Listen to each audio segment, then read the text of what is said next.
How are we doing, Kansas Jayhawks fans? This is your host, Nick Rondeau, bringing at you some Jayhawks Daily content, talking about some KU hoops.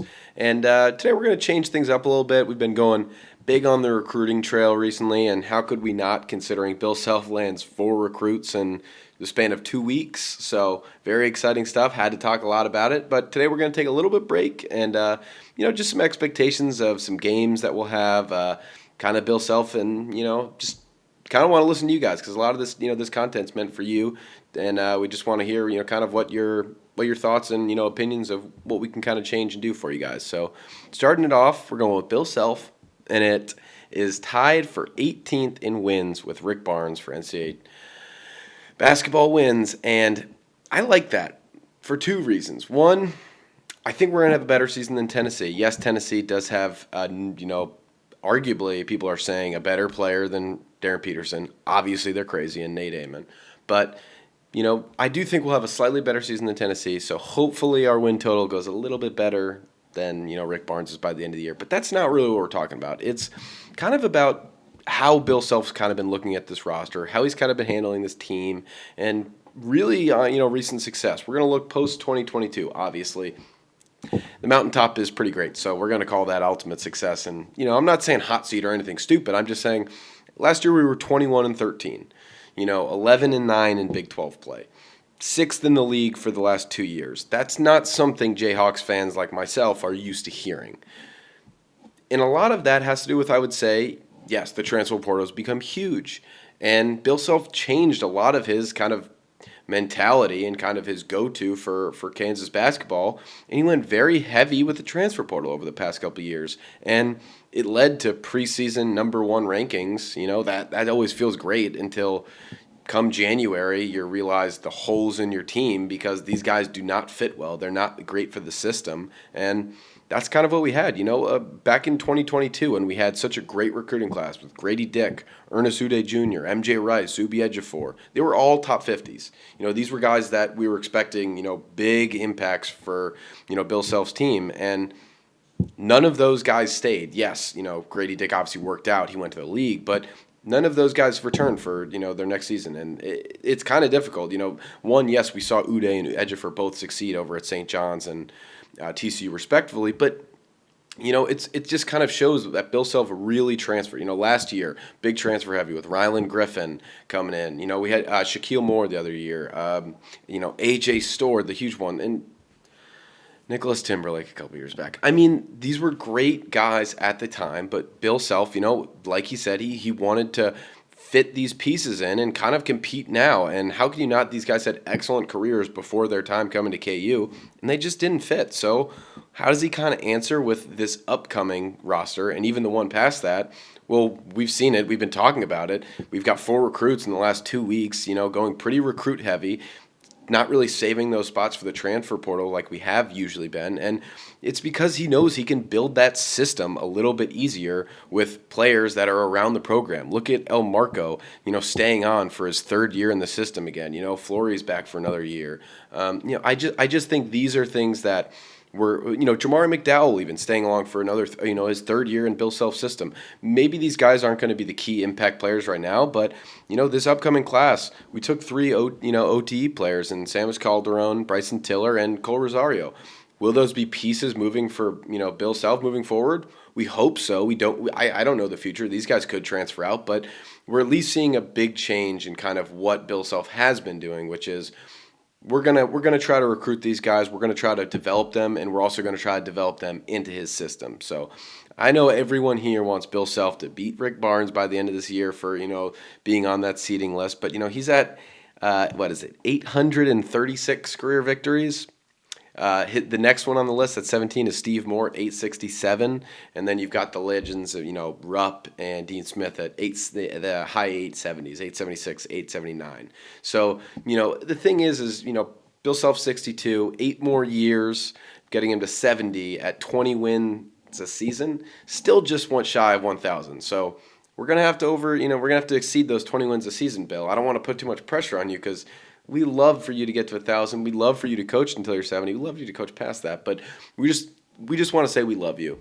Bill, we love you. We love you so much because you have made this program something very special, continued the tradition very well, and we just want to see these teams succeed. So I'm glad we're kind of going back to the recruiting roots, kind of opting a little bit. Yes, we still had big transfers, 4 transfers coming in this year, but I think he's playing it a little bit more closer to chest, a little bit more what he's been more comfortable with over the years, and I love that. So thank you, Bill Self. And on to the next topic, and that's going to be a brand new exhibition game just announced. And I feel like it just because of the recruiting cycle, I've mentioned the name Louisville so many times, but Pat Kelsey has really turned the Cardinal team around. He has made them back to being, kind of a powerhouse when, Pitino left. And that's the thing is now these games they're getting big recruits now. They're getting very interesting players. And, when this comes up, we'll talk a little bit more about just a preview, but I'm just excited. So yes, Kansas versus Louisville. That's going to be our big exhibition game. Going to be, yes, October 24th, 7:30 Eastern time, going to be on the ACC network.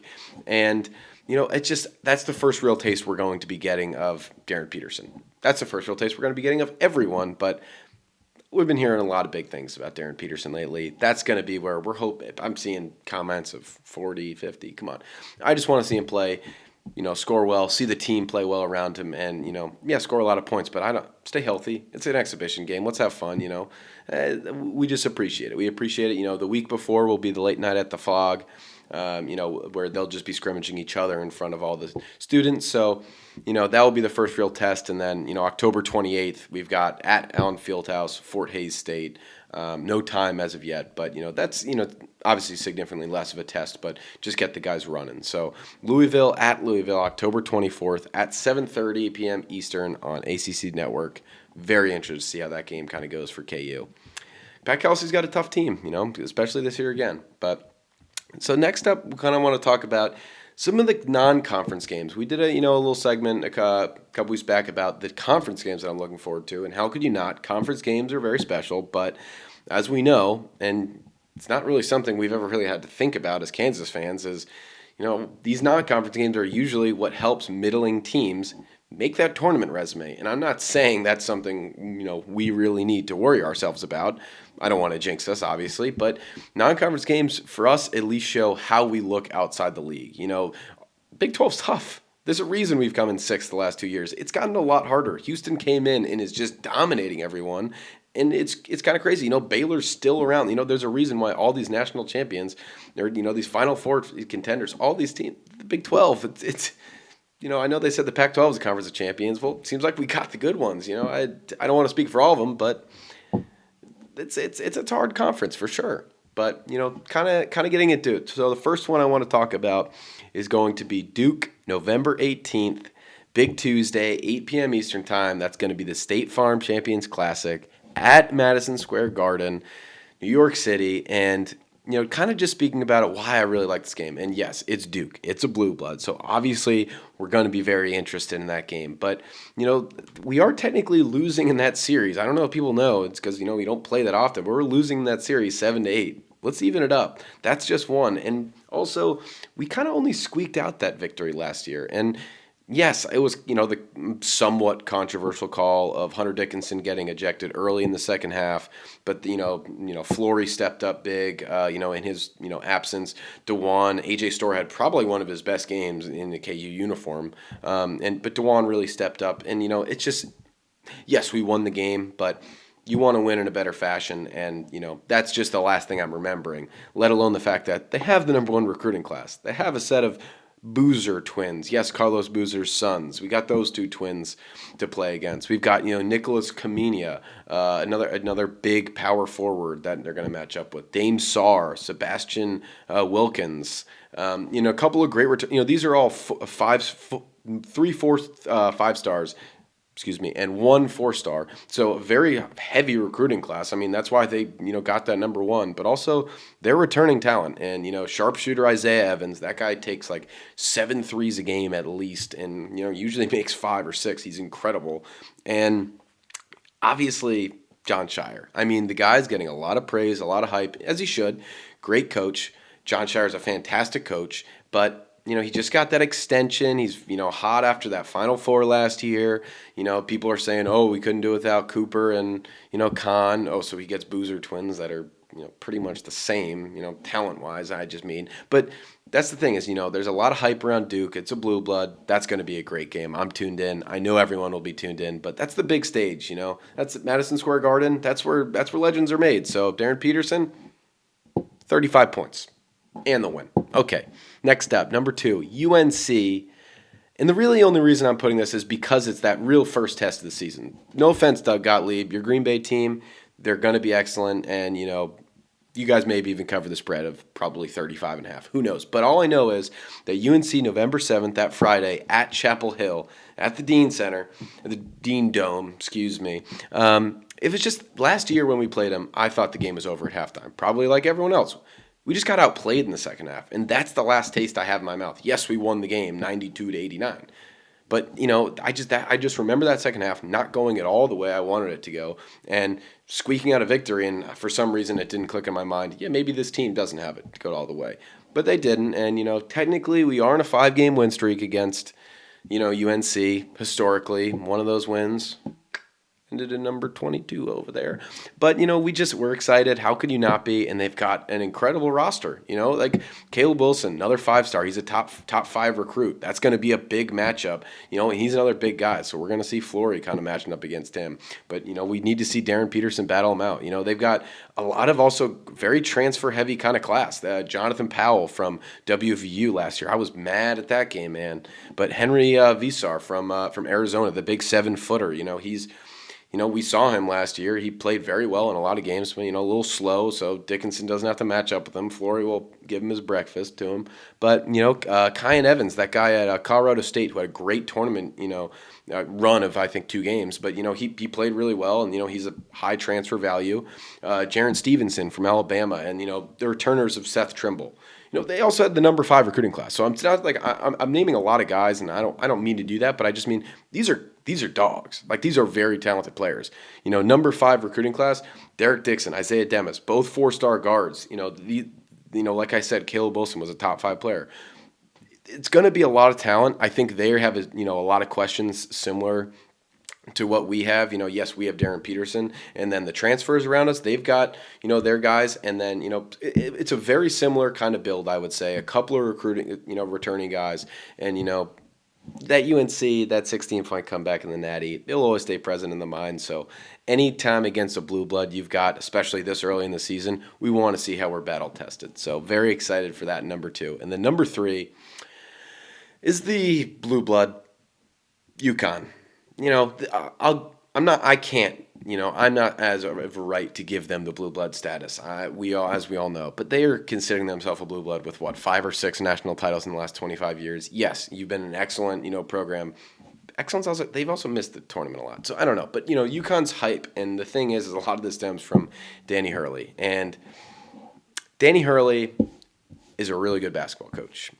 He is sometimes very obnoxious, and it's very tough to kind of really buy into him. Unless you're a UConn fan, it's probably incredibly easy. So to all you UConn fans, there you go. You got Danny Hurley, a great coach. But he just sometimes makes it pretty easy to not like him. And I can leave it at that because there's far more than just that going into this game. December 2nd, so another big Tuesday game. It's going to be at home. We are protecting a 4-0 record against them, which, again, we're not playing them too often. So let's keep that undefeated record against them.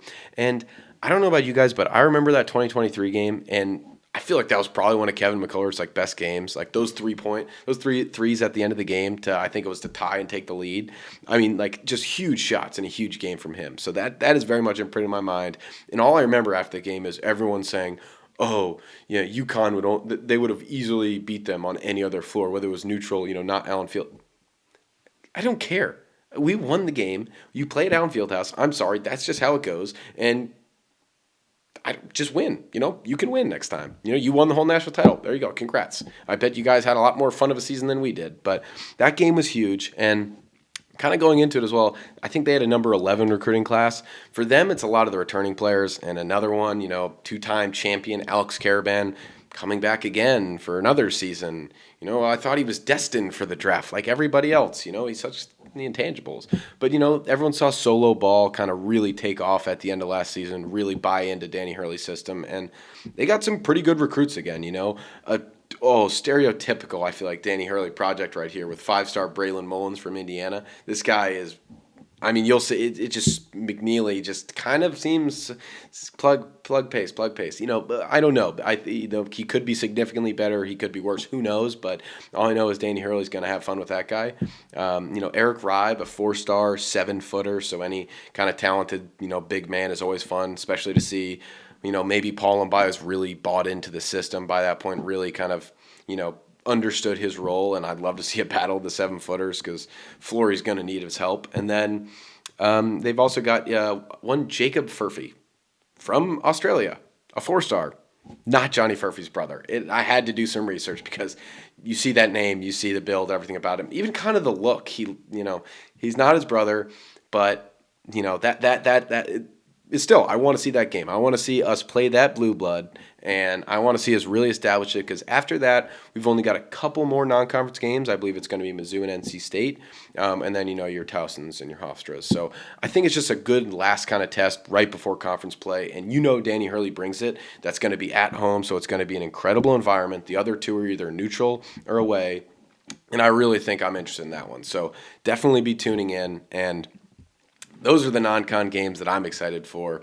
And the last thing I just want to talk about is I create this channel for you guys. So I really just want to know, what do you think, we can improve on? What you think we could do better? What are some topics that I may not be covering? Some that I've been covering, extraordinarily well. I don't know. I don't want to put words in your mouth, but I just appreciate you guys so much for tuning in, for subscribing, for being so active in the comment section. So please definitely like, comment, and subscribe, but definitely be commenting today on any suggestions that you have for this pod, how we can kind of tool it best for you guys and how to listen. So I just want to thank you guys again so much for listening, and rock chalk, baby. Go Jayhawks.